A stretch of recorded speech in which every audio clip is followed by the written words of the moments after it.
میرے آقا صلی اللہ علیہ وسلم نے جنت میں بلند محلات کو دیکھا، بڑے بڑے محلات، تو فرمایا، جبریل امین سے پوچھا، اے جبریل یہ کن کے لیے، اتنے بڑے بڑے محلات جنت میں کن کے لیے ہیں؟ تو حضرت جبریل امین نے فرمایا کہ یہ غصہ پینے والے اور لوگوں سے عفو و درگزر سے پیش آنے والوں کے لیے ہے، اور اللہ احسان کرنے والے کو پسند فرماتا ہے۔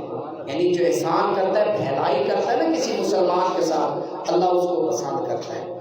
یہ ہے جنت میں